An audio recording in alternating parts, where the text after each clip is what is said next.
നമസ്കാരം. Home loan എടുത്തവർക്ക് അല്ലെങ്കിൽ ഇനി എടുക്കാൻ ഉദ്ദേശിക്കുന്നവർക്ക് വളരെയേറെ ഉപകാരപ്പെടുന്ന, ഒരർത്ഥത്തിൽ പറഞ്ഞാൽ ലക്ഷങ്ങളുടെ ലാഭം നേടിക്കൊടുക്കുന്നതിനുള്ള ചില മാർഗങ്ങളാണ് ഈ വീഡിയോയിൽ ഉൾപ്പെടുത്തിയിരിക്കുന്നത്. നമുക്കറിയാം, ലോണിൻ്റെ കാലദൈർഘ്യം അഥവാ ടെന്യൂർ കൂടുന്നതനുസരിച്ച് നമ്മുടെ EMI കുറയും. ഉദാഹരണമായി 15 വർഷത്തേക്ക് എടുത്തിരിക്കുന്ന ലോണിൻ്റെ EMI ആയിരിക്കില്ല 25 വർഷത്തേക്ക് എടുക്കുമ്പോഴുള്ള EMI. അപ്പോൾ ലോൺ എത്രത്തോളം നീണ്ടുപോകുന്നോ അത്രത്തോളം നമ്മുടെ EMI കുറയും. ഇതിന് ഒരു മറുവശവുമുണ്ട്. ലോൺ എത്രത്തോളം നേരത്തെ അടച്ചു തീരുന്നുവോ അത്രത്തോളം നമ്മുടെ EMI കൂടുകയും ചെയ്യും. EMI കൂടിയാലും കുഴപ്പമില്ല, ലോൺ എത്രയും പെട്ടെന്ന് അടച്ചു തീരുക എന്നുള്ളതാണ് പ്രധാനം. ഇപ്പോൾ ലോൺ എടുത്ത എല്ലാവർക്കുമുള്ളൊരു പരാതിയാണ്, അടച്ചിട്ടും അങ്ങോട്ട് തീരുന്നില്ല. അടയ്ക്കുന്നതെല്ലാം പലിശയിലാണ് പിടിക്കുന്നത്. മുതൽ അഥവാ പ്രിൻസിപ്പൽ കുറയുന്നതേയില്ല. അപ്പോൾ ഈ പ്രിൻസിപ്പൽ എമൗണ്ട് എത്രയാണോ അതിന്മേലാണല്ലോ പലിശ കൂട്ടുന്നത്. അപ്പോൾ മുതൽ കുറഞ്ഞാൽ അഥവാ പ്രിൻസിപ്പൽ എമൗണ്ട് കുറഞ്ഞാൽ പലിശയുടെ തുകയും കുറയുമെന്ന് വെറുതെ അങ്ങ് പറഞ്ഞാൽ പോരാ, വളരെ ഗണ്യമായി കുറയും. അതായത് മുതൽ കുറയ്ക്കുന്നതിന് നമ്മൾ ഈ വീഡിയോയിൽ പറയുന്ന ചില മാർഗങ്ങൾ അവലംബിച്ചാൽ ആകെ അടവിൽ നമുക്ക് ലക്ഷങ്ങളുടെ കുറവ് ഉണ്ടാകും. അപ്പോൾ മുതൽ കുറയ്ക്കാൻ അഥവാ പ്രിൻസിപ്പൽ എമൗണ്ട് കുറയ്ക്കാനുള്ള ചില മാർഗങ്ങളാണ് ഇവിടെ പറയുന്നത്. ഇവിടെ പ്രധാനപ്പെട്ട നമ്മൾ ഓർത്തിരിക്കേണ്ട ഒരു സംഗതിയാണ് പ്രീപേയ്മെന്റ് എന്നത്. എന്താണ് ഈ പ്രീപേയ്മെന്റ്? വളരെ സിമ്പിളാണ്. നിങ്ങളുടെ കയ്യിൽ എവിടെന്നെങ്കിലും ഒരു 25,000 രൂപ അല്ലെങ്കിൽ 50,000 രൂപ അല്ലെങ്കിൽ 1,00,000 രൂപ, പോട്ടെ ഒരു 10,000 രൂപ കിട്ടുന്നു എന്നിരിക്കട്ടെ. ചിലപ്പോൾ ഒരു അരിയർ മാറിയതായിരിക്കാം, അല്ലെങ്കിൽ ഒരു PF നിന്ന് ലോൺ എടുത്ത് നമ്മുടെ ആവശ്യം കഴിഞ്ഞ് മിച്ചം വന്ന തുകയായിരിക്കാം, അല്ലെങ്കിൽ നമ്മുടെ വസ്തുവിൽ ആവശ്യമില്ലാതെ നിന്ന ഒരു മരം നമ്മൾ മുറിച്ചു വിറ്റു, ആ കിട്ടുന്ന തുകയാകാം. അങ്ങനെ എവിടെന്നെങ്കിലും എന്തെങ്കിലും രീതിയിൽ ഒരു തുക വന്നു കഴിഞ്ഞാൽ ആ തുകയെ ഏറ്റവും ലാഭകരമായി നമുക്ക് സേവ് ചെയ്യാൻ പറ്റുന്നത് ഹോം ലോണിലെ പ്രീപേയ്മെൻറ്റിൽ ആയിരിക്കും എന്ന് നിസ്സംശയം പറയാം. ഇപ്പോൾ ഓഹരി ബിസിനസ്സിലൊക്കെ ഏർപ്പെട്ടിരിക്കുന്നവർക്ക് അതിൻ്റേതായ സാങ്കേതിക ജ്ഞാനം വേണം. ആ രീതിയിൽ അല്ലെങ്കിൽ മ്യൂച്വൽ ഫണ്ടിൽ പൈസ നിക്ഷേപിക്കുന്നവർക്ക് ഒക്കെ ചിലപ്പോൾ ഇതിനേക്കാൾ ലാഭം ഉണ്ടായേക്കാം. എന്നാൽ ഇതൊന്നുമില്ലാതെ നമ്മുടെ ഹോം ലോണിൽ തന്നെ പ്രീപേയ്മെൻറ്റ് ചെയ്ത് കഴിഞ്ഞാൽ അതിന് പ്രത്യേകിച്ച് സാങ്കേതിക ജ്ഞാനമൊന്നും വേണ്ട. ഈ അടയ്ക്കുന്നതിൻ്റെ കൂട്ടത്തിൽ ഒരു അല്പം തുക കൂട്ടി അടച്ചു കഴിഞ്ഞാൽ നമുക്ക് ലക്ഷങ്ങളുടെ ലാഭം അല്ലെങ്കിൽ സേവിങ്സ് ഉണ്ടാകും. അതെങ്ങനെയാണെന്ന് ഒരു എക്സൽ ഷീറ്റിൻ്റെ സഹായത്തോടെ വ്യക്തമാക്കുന്ന ഒരു സ്വദേശ വീഡിയോ എന്ന് വേണമെങ്കിൽ തന്നെ പറയാം ആണ് വർക്കിംഗ് ക്ലാസ് ഇന്നിവിടെ പ്രസൻറ്റ് ചെയ്യാൻ ഉദ്ദേശിക്കുന്നത്. അപ്പോൾ ഹോം ലോൺ എടുക്കാൻ ഉദ്ദേശിക്കുന്ന അല്ലെങ്കിൽ ഇപ്പോൾ എടുത്ത് അടച്ചുകൊണ്ടിരിക്കുന്ന ഏവരും ഈ വീഡിയോ സശ്രദ്ധമായി ഇതിൻ്റെ അവസാനം വരെ കാണണമെന്ന് അറിയിക്കുകയാണ്. നമുക്ക് നേരെ വീഡിയോയിലേക്ക് കടക്കാം.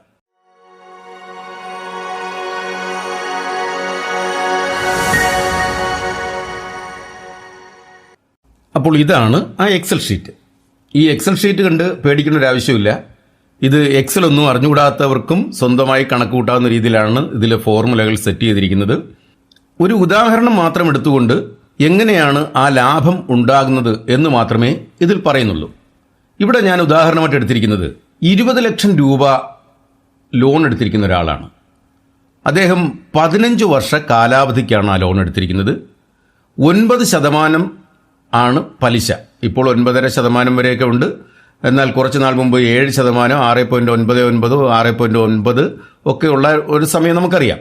എന്നാൽ ഇപ്പോൾ ഞാനൊരു ആവറേജ് എമൗണ്ട് ആണ് നിങ്ങൾക്ക് മനസ്സിലാക്കാൻ വേണ്ടി എടുത്തിരിക്കുകയാണ്. 9% ഇൻട്രസ്റ്റ് റേറ്റിലാണ് 20 ലക്ഷം രൂപ 15 വർഷത്തേക്ക് ഇദ്ദേഹം എടുത്തിരിക്കുന്നത്.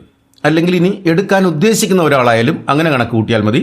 ഇതിൽ നമുക്ക് ഓരോ പാരാമീറ്ററും, ഇപ്പോൾ 20 ലക്ഷം മാറി 15 ലക്ഷമാക്കാം, 9% എന്നുള്ളത് 8.5 ആക്കാം, അല്ലെങ്കിൽ 9.5 ആക്കാം, 15 വർഷം എന്നുള്ളത് 20 വർഷമാക്കാം. ആ രീതിയിൽ ഇതിലുള്ള ഓരോ പാരാമീറ്ററും നമുക്ക് ചേഞ്ച് ചെയ്തുകൊണ്ട് ആ എമൗണ്ട് ഒന്ന് നോക്കാം. ഇപ്പോൾ 20 ലക്ഷം രൂപ 9% പലിശയ്ക്ക് 15 വർഷത്തേക്ക് എടുക്കുമ്പോൾ ഇൻട്രസ്റ്റായി വരുന്നത് 16,51,359 രൂപയാണ്. ഇവിടെ കണ്ടില്ലേ, ഈ തുകയാണ്. ഇതും ഈ 20 ലക്ഷവും കൂടെ ചേരുന്ന ടോട്ടൽ എമൗണ്ട് എന്ന് പറയുന്നത് 36,51,359 രൂപയാണ് ഇദ്ദേഹം അടച്ചു തീർക്കേണ്ടത്. ഇത് 20 ലക്ഷക്കാരൻ്റെ കാര്യമാണ്. ഇദ്ദേഹം തന്നെ ഈ 15 വർഷം എന്നുള്ളത് ഒന്ന് മാറ്റുകയാണ്. ഈ 15 വർഷം എന്നുള്ള കാലാവധി 20 വർഷമാക്കിയാൽ എന്ത് സംഭവിക്കും നോക്കാം. 15 മാറി അവിടെ 20 അങ്ങനെ വന്നപ്പോൾ അടയ്ക്കേണ്ട തുക, അതായത് ഇൻട്രസ്റ്റ് എന്ന് പറയുന്നത് 22,50,000 9,164 രൂപയായി. കണ്ടില്ലേ? ഈ എമൗണ്ട് ഇത് പ്ലസ് ഇതും, അതായത് 20 ലക്ഷം പ്ലസ് 22,09,164, അതായത് 42,09,164 രൂപയാണ് മൊത്തം അടയ്ക്കേണ്ടി വരുന്നത് ആണല്ലോ. അപ്പോൾ ആ 15 വർഷം കൊണ്ട് അടയ്ക്കുന്നതും 5 വർഷം കൂടിയപ്പോൾ എത്ര വ്യത്യാസം വന്നു? 6 ലക്ഷത്തിൻ്റെ വ്യത്യാസം വന്നു അല്ലേ. അപ്പോൾ ഈ എമൗണ്ടിൻ്റെ അല്ല പ്രശ്നം, ഈ കാലാവധിക്കാണ് പ്രശ്നം. ഇത് 20 വർഷം കൊണ്ട് അടയ്ക്കുമ്പോൾ മാത്രം നമുക്ക് എത്ര 6 ലക്ഷത്തിൻ്റെ വ്യത്യാസം വരുന്നുണ്ട് അല്ലേ. മറിച്ചിത് 15 ആകുമ്പോൾ നമുക്കറിയാം, നമ്മൾ നേരത്തെ കണ്ടതാണ്, 16,51,350 വരുന്നുള്ളൂ. നേരത്തെ ഉണ്ടായിരുന്ന 22 മാറിയുണ്ടോ, 15 വർഷം. അപ്പോൾ കാലാവധി കുറയ്ക്കുക എന്നുള്ളതാണ് ലാഭകരമാക്കാൻ ഏറ്റവും നല്ലത്. ഇനി ഇതിൻ്റെ ഇൻട്രസ്റ്റ് റേറ്റ് നമ്മൾ അറിയാം. ഈ 9 എന്നുള്ളത് 8% ആക്കിയാൽ എന്ത് വ്യത്യാസം വരും? 14,40,347 ഉള്ളൂ. നമുക്ക് 2 ലക്ഷത്തിൻ്റെ കുറവ് വന്നു. ആ 1% ഇൻട്രസ്റ്റ് റേറ്റ് മാറിയപ്പോൾ തന്നെ 2 ലക്ഷത്തിൻ്റെ കുറവ് വന്നു. അതാണ് ഇടയ്ക്കിടയ്ക്ക് റിസർവ് ബാങ്ക് ഈ ഹോം ലോണിൻ്റെ ഇൻട്രസ്റ്റിൽ കുറവ് വരില്ല അല്ലെങ്കിൽ കൂടുതൽ വരില്ല എന്നൊക്കെ പറയുമ്പോൾ നമ്മൾ ആശ്വസിക്കാനും ചിലപ്പോൾ ആശങ്കപ്പെടാനും ഒക്കെ ഇടയാക്കുന്നത്. അപ്പോൾ എന്തായാലും ഇത് വീണ്ടും നമ്മൾ 9% തന്നെ മാറ്റുകയാണ്. അപ്പോൾ 16,51,359 നമ്മുടെ ഇൻട്രസ്റ്റും 20 ലക്ഷം പ്രിൻസിപ്പലും ചേർന്ന് 36,51,359 രൂപയാണ് നമ്മൾ അടയ്ക്കേണ്ടി വരുന്നത്. ഇനി നമുക്ക് ഈ എക്സൽ ഷീറ്റിലുള്ള ഓരോ സെൽസും എന്താണ് പറയുന്നത് നോക്കാം. ഇവിടെ ഈ ഒരു ഭാഗം നോക്കുക. 0, 1, 2, 3, 4, 5, 6 ഇത് ഇൻസ്റ്റാൾമെൻറ്റുകളാണ്. ഒന്നാമത്തെ ഇൻസ്റ്റാൾമെൻറ്റ് മുതൽ ഈ ലോൺ തീരണമെങ്കിൽ 15 വർഷം. 15 വർഷം എന്ന് പറയുമ്പോൾ 15 × 12. 15 × 12 എന്ന് പറയുന്നത് 180 മാസം അല്ലേ. 180ാമത്തെ മാസമാണ് നമ്മുടെ ലോൺ അവസാനിക്കുന്നത് ആണല്ലോ. അപ്പോൾ 15 വർഷത്തെ കാലാവധിക്കെടുത്ത ലോൺ തീരണമെങ്കിൽ 180 മാസം നമ്മൾ അടയ്ക്കണം. നമ്മൾ ഓരോ മാസവും അടയ്ക്കേണ്ടത് ഈക്വൽ മന്ത്ലി ഇൻസ്റ്റാൾമെൻ്റ് ആണ്, EMI ആണ്. അതായത് 20,285 രൂപയാണ് നമ്മൾ ഈക്വൽ മന്ത്ലി ഇൻസ്റ്റാൾമെൻ്റ് ആയിട്ട് അടയ്ക്കുന്നത്. അപ്പോൾ ഈ 20,285 രൂപ എന്ന് പറയുന്നത് നമ്മുടെ പ്രിൻസിപ്പൽ എമൗണ്ടും ഇൻട്രസ്റ്റ് എമൗണ്ടും കൂടി ചേരുന്നതാണ്. അപ്പോൾ ഈ 20,285 ഇവിടെ നോക്കുക, 5,285 രൂപയാണ് ഈ ഇൻസ്റ്റാൾമെൻറ്റിലെ ആദ്യ പ്രിൻസിപ്പൽ എമൗണ്ടായി വരുന്നത്. 5,285. അപ്പോൾ ഇൻട്രസ്റ്റ് എത്ര വന്നു? 15,000 രൂപ വന്നു. ഈ 15,000 രൂപയാണ് ആദ്യ മാസത്തെ ഇൻട്രസ്റ്റ് എന്ന് പറയുന്നത്. ആദ്യ മാസത്തെ പ്രിൻസിപ്പൽ വെറും 5,285 ഉള്ളൂ.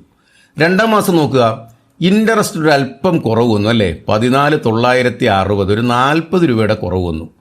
അതുപോലെ തന്നെ ഇവിടെ പ്രിൻസിപ്പൽ എമൗണ്ടിൽ ഒരല്പം കൂടുതൽ വന്നു. അപ്പോൾ നമ്മൾ അടച്ചതിൽ കഴിഞ്ഞ പ്രാവശ്യത്തേക്കാൾ കുറച്ച് തുക കൂടുതൽ പ്രിൻസിപ്പലിലേക്ക് പോയി. ആ രീതിയിൽ നമുക്ക് നോക്കാം, ക്രമാനുഗതമായി ഇൻട്രസ്റ്റ് എമൗണ്ട് ഓരോ മാസവും കുറഞ്ഞതാണ്ട് ഇവിടെ 14,000 അവിടെ നിന്ന് 13,000 അങ്ങനെ കുറഞ്ഞ് വരികയും അതോടൊപ്പം തന്നെ പ്രിൻസിപ്പൽ എമൗണ്ട് കൂടി വരികയും ചെയ്യും. അപ്പോൾ നമ്മൾ അടയ്ക്കുന്ന തുക ആദ്യമൊക്കെ ഏതിലാണ് പോകുന്നത്? ഇൻട്രസ്റ്റിലാണ് ഇങ്ങനെ കയറിപ്പോയിക്കൊണ്ടിരിക്കുന്നത്. അതുകൊണ്ടാണ് നമ്മൾ പറയുന്നത് മുതലിലൊന്നും കുറയുന്നതേ ഇല്ല, അടയ്ക്കുന്നത് മുഴുവൻ നേരെ ഇൻട്രസ്റ്റിലേക്ക് പോവുകയാണ്. പക്ഷേ നമുക്കിത് സശ്രദ്ധം നോക്കിയാൽ മനസ്സിലാക്കാൻ പറ്റും, ഓരോ മാസവും ഇൻട്രസ്റ്റ് എമൗണ്ട് കുറഞ്ഞു വരുന്നു, പ്രിൻസിപ്പൽ എമൗണ്ട് കൂടി വരുന്നു. ഇനി നമുക്ക് അവസാന മാസങ്ങളിലേക്ക് നോക്കാം. ഇവിടെ നോക്കുക, ഇവിടെ 17,469 രൂപ മുതലിൽ വന്നു. ഇതിൽ 2,815 ഉള്ളൂ ഇൻട്രസ്റ്റ്. ആ രീതിയിൽ ലാസ്റ്റ് മന്ത് നോക്കിയ 180ാമത്തെ മാസത്തിൽ ഇൻട്രസ്റ്റ് ഒന്നുമില്ല. എന്നാൽ ഈ 20,285 എന്താണ്? നമ്മുടെ പ്രിൻസിപ്പൽ എമൗണ്ട് ആണ്.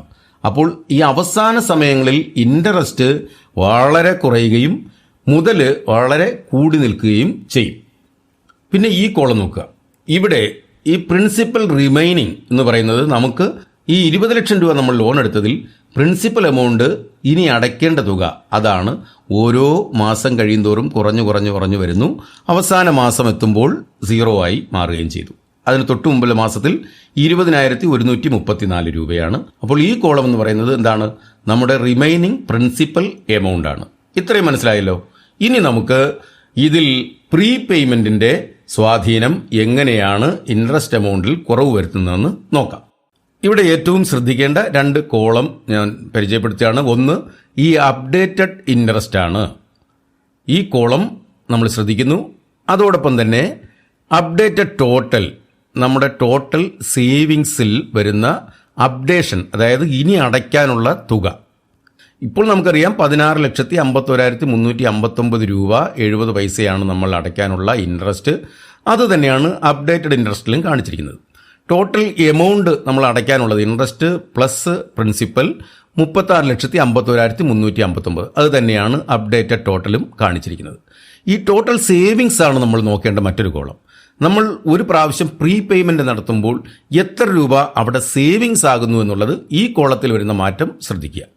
അപ്പോൾ നമുക്ക് പ്രീപേയ്മെന്റ് അടച്ചു തുടങ്ങുകയാണ്. എല്ലാവർക്കും ഒന്നും സാധിക്കത്തില്ല, ചിലപ്പോൾ ഇത്രയൊക്കെ തുക സേവ് ചെയ്യാൻ കഴിയത്തില്ലായിരിക്കും. എന്നാൽ സേവ് ചെയ്യാൻ ഏതെങ്കിലും മാർഗമുണ്ടെങ്കിൽ ഉപയോഗിക്കണമെന്ന് മാത്രം പറഞ്ഞുകൊണ്ട് ഇതിലേക്ക് കടക്കുകയാണ്. നമുക്കിപ്പോൾ 20ാമത്തെ മാസം, നമുക്ക് ഈ 1 തൊട്ട് 19 വരെയുള്ള മാസങ്ങളിൽ നമുക്ക് ഒന്നിനും തികയുന്നില്ല. വീട് വെച്ച സമയമാണ്, നമ്മൾ അടച്ചു തുടങ്ങിയതേ ഉള്ളൂ, നമ്മുടെ ഒന്നും തികയുന്നില്ല.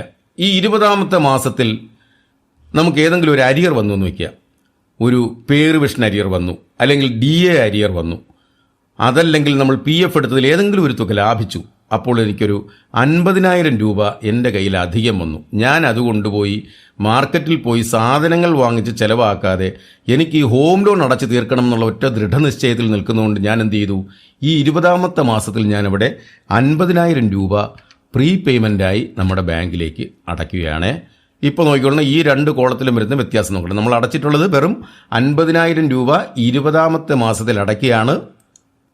കണ്ടോ, ഇവിടെ നമുക്ക് 1,09,840 രൂപയാണ് നമ്മുടെ ടോട്ടൽ സേവിങ്സ് വന്നിരിക്കുന്നത്. വെറും 50,000 രൂപ അടച്ചപ്പോൾ നമുക്കുണ്ടായ ലാഭം, അതായത് 16,51,359 നിന്ന് നമുക്ക് 15,41,519 കുറഞ്ഞു. അതായത് നമുക്ക് ടോട്ടൽ സേവിങ്സ് എത്ര വ്യത്യാസം വന്നു? 1,09,840 രൂപ 60 പൈസ കുറഞ്ഞു. എന്ന് മാത്രമല്ല, ഇതിൻ്റെ ഏറ്റവും പ്രധാന സംഗതി നോക്കുക, എത്ര ഇൻസ്റ്റാൾമെൻ്റായി കുറഞ്ഞു നോക്കാം. സാധാരണഗതിയിൽ 180ാമത്തെ ഇൻസ്റ്റാൾമെൻറ്റിൽ കുറയുമായിരുന്ന തുക ഇവിടെ കുറഞ്ഞിരിക്കുന്നത് നോക്കൂ. 172ാമത്തെ ഇൻസ്റ്റാൾമെൻറ്റിൽ തന്നെ നമുക്ക് അടച്ചു തീരാൻ കഴിയും. അവിടെ 50,000 രൂപ പ്രീപേയ്മെന്റ് നടത്തിയപ്പോഴാണ്. അപ്പോൾ 8 മാസം നമുക്കവിടെ ലാഭിക്കാൻ കഴിഞ്ഞു. നമ്മുടെ ലോൺ 8 മാസം മുമ്പ് അടച്ചു തീരുകയും അതിലൂടെ 1,09,840 രൂപയുടെ സേവിങ്സ് ഉണ്ടാവുകയും ചെയ്തു. അത്രയും തുക നമ്മൾ അടയ്ക്കണ്ട, നമ്മൾ അടയ്ക്കേണ്ടിയിരുന്ന തുകയിൽ ഇത്രയും തുക നമുക്ക് കുറവ് വന്നു. ഇത് നമുക്കൊരു ആവേശമായി കണ്ട് നമ്മൾ ഒരു 30ാമത്തെ മാസത്തിൽ നമ്മൾ വീണ്ടും പോട്ടെ, 30ാമത്തെ മാസം ഒരു 10 മാസം കഴിഞ്ഞപ്പോൾ നമ്മുടെ കയ്യിൽ ഒരു 25,000 രൂപ കിട്ടിയെന്ന് വയ്ക്കുക. ഏതെങ്കിലും രീതിയിൽ ഒരു 25,000 രൂപയെ കിട്ടുന്നുള്ളൂ. 25,000 രൂപ കിട്ടി, അതുകൊണ്ടങ്ങ് അടച്ചു. നമുക്ക് നമ്മുടെ അപ്ഡേറ്റഡ് ഇൻട്രസ്റ്റ് എന്ന് പറയുന്നത് 14,95,430. നമുക്കുണ്ടായ ലാഭം 1,55,920. അതായത് 50,000 25,000 ചേരുന്ന 75,000 രൂപ അടച്ചപ്പോൾ നമുക്ക് 1,55,920 രൂപ ലാഭം കിട്ടി. എന്നാൽ അതുപോലെ തന്നെ ഇൻസ്റ്റാൾമെൻറ്റിലും കുറവ് വന്നിട്ടുണ്ട്. ഇൻസ്റ്റാൾമെൻറ്റിൽ വന്ന കുറവ് നോക്കാം. ഇൻസ്റ്റാൾമെൻറ്റ് നമുക്ക് 180 തീരുമായിരുന്ന ലോൺ നമുക്കിപ്പോൾ തീർന്നിരിക്കുന്നത് ഇവിടെ നോക്കുക, 168ാമത്തെ ഇൻസ്റ്റാൾമെൻറ്റിൽ നമുക്ക് ലോൺ അടച്ചു തീർന്നു. അതായത് 12 മാസം നമുക്ക് ലാഭം കിട്ടി, 1 വർഷം ലാഭം കിട്ടി. എത്ര രൂപ അടച്ചപ്പോൾ? 50,000വും 25,000വും ചേർന്ന 75,000 രൂപ അടച്ചപ്പോൾ നമുക്ക് 1 വർഷം മുൻപേ നമ്മുടെ ലോൺ നമുക്ക് അടച്ചു തീരാൻ കഴിയും. നമുക്കതിലൂടെ 1.5 ലക്ഷത്തിലധികം രൂപ, അതായത് 75,000 രൂപ അടച്ചപ്പോൾ ഇരട്ടിയിലധികം ലാഭമാണ് വന്നത്. 1.5 ലക്ഷത്തിലധികം രൂപ, 1,55,920 രൂപയുടെ ലാഭം വന്നു. ഈ രീതിയിൽ നമ്മളൊരു 60ാമത്തെ ഇൻസ്റ്റാൾമെൻ്റ് ആയപ്പോൾ നമ്മൾ കുറച്ചുകൂടെ സേഫായി. ആ സമയത്ത് നമ്മളൊരു 2 ലക്ഷം രൂപ സേവ് ചെയ്തു എന്ന് വയ്ക്കാം. ഏതെങ്കിലും രീതിയിൽ 2 ലക്ഷം രൂപ, ഇതൊരു ഉദാഹരണമാണ്. ഇതൊന്നും വേണ്ട, ഒരു 25,000 രൂപ വെച്ച് 5 മാസം 6 മാസം കൂടുമ്പോൾ അടച്ചാൽ മതി. ആ വ്യത്യാസം നമുക്ക് കാണാൻ കഴിയും. ഇവിടെ ഞാൻ 2 ലക്ഷം രൂപ പ്രിൻസിപ്പൽ എമൗണ്ടിൽ കുറയ്ക്കാൻ പോവുകയാണ്. 2 ലക്ഷം കുറച്ചു. 2 ലക്ഷം കുറയ്ക്കുമ്പോൾ ഇവിടെ വരുന്ന വ്യത്യാസം നോക്കുക. ഇവിടെ 3,71,112 രൂപയുടെ സേവിങ്സ് വന്നു. മൊത്തം നമ്മൾ എത്ര അടച്ചേക്കുന്നത്? 2,70,75,000 അടച്ചപ്പോൾ നമുക്ക് 3,71,000, 1 ലക്ഷത്തിലധികം രൂപയുടെ വ്യത്യാസം അവിടെ തന്നെ വന്നു. മൊത്തം നമുക്ക് 3,71,112 രൂപ കുറവ് വന്നു. ടോട്ടൽ സേവിങ്സ് വന്നു. നമ്മുടെ ഇൻസ്റ്റാൾമെൻറ്റ് എത്ര കുറഞ്ഞു നോക്കാം. 148ാമത്തെ ഇൻസ്റ്റാൾമെൻറ്റിൽ 2995 രൂപ അടച്ചു കഴിഞ്ഞാൽ നമ്മുടെ ലോൺ മൊത്തമായി തീർന്നു. അതായത് 148ാമത്തെ മാസം. അപ്പോൾ നമുക്ക് എത്ര മാസത്തിൻ്റെ വ്യത്യാസം വന്നു? 32 മാസത്തിൻ്റെ വ്യത്യാസം വന്നു. അപ്പോൾ നമ്മൾ എത്ര അടച്ചിട്ടുള്ളൂ? 2,75,000 രൂപയാണ് നമ്മൾ ആകെ അധികമായി അടച്ചിരിക്കുന്നത്. ഈ രീതിയിൽ നമ്മൾ ഓരോ പ്രാവശ്യവും കുറച്ചെങ്കിലും പൈസ പ്രീപേയ്മെൻ്റ് ആയിട്ട് അടയ്ക്കുകയാണെങ്കിൽ നമുക്കുണ്ടാകുന്ന ലാഭം ലക്ഷങ്ങളാണ്. അതുപോലെ തന്നെ നമുക്കതുപോലെ എത്രയും പെട്ടെന്ന് നമ്മുടെ ലോൺ അടച്ചു തീർക്കാനും സാധിക്കും. ഇനി മറ്റൊരു കാര്യം നോക്കാം. അപ്പോൾ ഇത് നമ്മൾ ഇടയ്ക്കിടയ്ക്ക് അടച്ചുകൊണ്ടിരിക്കുന്ന 50,000, 25,000, 1,00,000 അങ്ങനെയുള്ള ഒരു സേവിങ്സ് ആണ്. എന്നാൽ ചില ആൾക്കാർ, ബുദ്ധിമാന്മാർ, അവർ ചെയ്യുന്നതെന്ന് പറഞ്ഞു കഴിഞ്ഞാൽ ഇതിങ്ങനെയൊന്നുമല്ല അവർ അടയ്ക്കുന്നത്. ഓരോ മാസവും ഒരു നിശ്ചിത തുക ഇവർ അധികം അടയ്ക്കുകയാണ്. ഇപ്പോൾ ഇവിടെ 20,285 അടയ്ക്കുന്നത്. എന്നാൽ അദ്ദേഹത്തിനെ സംബന്ധിച്ചിടത്തോളം കുറച്ച് കഴിഞ്ഞപ്പോൾ, ഒരു 10-15 മാസം കഴിഞ്ഞപ്പോൾ ഇദ്ദേഹത്തിന് ഒരു 3,000 രൂപ കൂടി ഈ EMIയിൽ കൂട്ടി അടയ്ക്കാൻ സാധിക്കുന്നു വയ്ക്കുക. ഇപ്പോൾ 2-3 വർഷം എടുക്കുക. 36ാമത്തെ മാസം എടുത്തു. അവിടെ മുതൽ അദ്ദേഹം ഒരു 3,000 രൂപ വീതം ഈ അടയ്ക്കുന്ന EMIയിൽ, ഇപ്പോൾ 20,285 ആണല്ലോ, അത് ഒരു 23,285 ആക്കി അടയ്ക്കുകയാണെന്ന് വയ്ക്കുക. അപ്പോൾ 3,000 രൂപ വീതം അടയ്ക്കാൻ പോവുകയാണ്. ഓരോ മാസവും അടയ്ക്കുന്നു. അപ്പോൾ 180 മാസം അടയ്ക്കേണ്ടി വരുന്നില്ല, എങ്കിലും നമ്മൾ 180 വരെ കൊടുക്കുന്നു. 3,000 രൂപ വെച്ച് നമ്മൾ ഓരോ മാസവും അടച്ചു കഴിയുമ്പോൾ 2,60,930 രൂപയുടെ സേവിങ്സ് നമുക്കുണ്ടായി. ഒപ്പം തന്നെ ഇൻസ്റ്റാൾമെൻറ്റ് എത്ര എണ്ണം കുറഞ്ഞു കിട്ടി നോക്കാം. മൈനസ് ഫിഗർ വരുന്നതിന് തൊട്ട് മുമ്പുള്ള നോക്കിയാൽ മതി. 150 മാസമായപ്പോൾ ഈ ലോൺ അടഞ്ഞു തീരുന്നു അല്ലേ? 150, അതായത് 30 മാസത്തിൻ്റെ വ്യത്യാസം വന്നു. 30 മാസം എന്ന് പറയുക ഏതാണ്ട് 3 വർഷം പോട്ടെ, 2.5 വർഷത്തിൻ്റെ കുറവ് വന്നു. 2.5 വർഷം നേരത്തെ നമുക്ക് ലോൺ അടച്ചു തീർക്കാൻ പറ്റി. എപ്പോൾ? മാസം ഒരു 3,000 രൂപ വെച്ച് നമ്മൾ ഏത് ഇൻസ്റ്റാൾമെൻറ്റിലാണ് തുടങ്ങുന്നത്? വളരെ താഴെ ഒരു 3 വർഷം കഴിഞ്ഞിട്ടാണ് തുടങ്ങുന്നത്. 3 വർഷം കഴിഞ്ഞിട്ട് നമ്മൾ 3,000 വെച്ച് അടച്ചപ്പോൾ നമുക്ക് ഇത്രയും തുകയുടെ വ്യത്യാസവും 30 മാസത്തിൻ്റെ ലാഭവും വന്നു. ഈ രീതിയിൽ നമുക്ക് ഓരോന്നായിട്ട് ചെക്ക് ചെയ്യാം. ഇവിടെ 3,000 എന്നുള്ള മാറ്റിയിട്ട് ലാസ്റ്റ് ഒക്കെ ആയപ്പോൾ ഞാൻ 5,000 അടച്ചു നോക്കിയാൽ, അപ്പോൾ ഈ 5,000 വെച്ച് അടച്ചു കഴിഞ്ഞാൽ നമുക്ക് എവിടെ ലോൺ അവസാനിപ്പിക്കാൻ പറ്റും?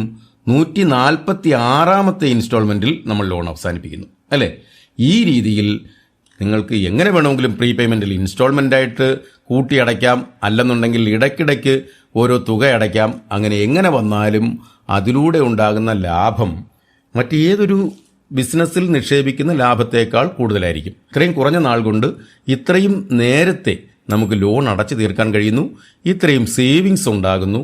അതിലൂടെ ഉണ്ടാകുന്ന ലാഭം നമ്മൾ ഈ ഹോം ലോണിൻ്റെ മൊത്തം ലാഭവുമായിട്ട് കമ്പയർ ചെയ്യുമ്പോൾ കമ്പനിക്ക് കിട്ടുന്ന ലാഭം അല്ലെങ്കിൽ ബാങ്കിന് കിട്ടുന്ന ലാഭത്തിലാണ് കുറയുന്നത്. ചിലപ്പോൾ അവർക്കിതൊരു ബുദ്ധിമുട്ടായിരിക്കും. നമ്മൾ ഈ പ്രീപേയ്മെൻ്റ് ഒക്കെ ചെയ്യുമ്പോൾ അവർക്ക് പെട്ടെന്ന് ലോൺ അടഞ്ഞു തീർന്നു, അവർക്ക് കിട്ടേണ്ട മുഴുവൻ ലാഭവും കിട്ടുന്നില്ല എന്നൊക്കെയുള്ള ഒരു പ്രശ്നം അവർക്ക് ഉണ്ടാകുമായിരിക്കും. എങ്കിൽ പോലും നമ്മൾ ഇത് ചെയ്തിരിക്കണം. വർക്കിംഗ് ക്ലാസ് ഇങ്ങനെ ഒരു അറിവ് പുതുതായിട്ട് തന്നതൊന്നുമല്ല. ഇത് നേരത്തെ എല്ലാവർക്കും അറിയാവുന്ന അറിവ് തന്നെയാണ്. എന്നാൽ ഇത് അറിയാവുന്നവരെ ഒന്ന് ഓർമ്മിപ്പിച്ചെന്ന് മാത്രം. അറിഞ്ഞുകൂടാത്തവർക്ക് ഒരു പുതിയ അറിവായി കിട്ടിയെങ്കിൽ അതിൽ ഞങ്ങൾക്ക് സന്തോഷമുണ്ട്. ഇതോടുകൂടി ഈ വീഡിയോ ഇവിടെ അവസാനിക്കുകയാണ്. ഈ വീഡിയോ ഇഷ്ടമായെങ്കിൽ ഇതൊന്ന് ലൈക്ക് ചെയ്തേക്കുക. പരമാവധി ആൾക്കാർക്ക് പ്രയോജനം കിട്ടിക്കോട്ടെ. ഒന്ന് ഷെയർ ചെയ്യുക. നിങ്ങളുടെ എന്തെങ്കിലും സംശയങ്ങളുണ്ടെങ്കിൽ അത് കമൻസിൽ രേഖപ്പെടുത്തുക.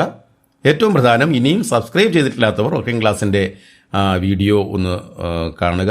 വർക്കിംഗ് ക്ലാസ്സിനെ ഒന്ന് സബ്സ്ക്രൈബ് ചെയ്യുക. ഇത്രയും പറഞ്ഞുകൊണ്ട് ഈ വീഡിയോ അവസാനിപ്പിക്കുന്നു. Thank you.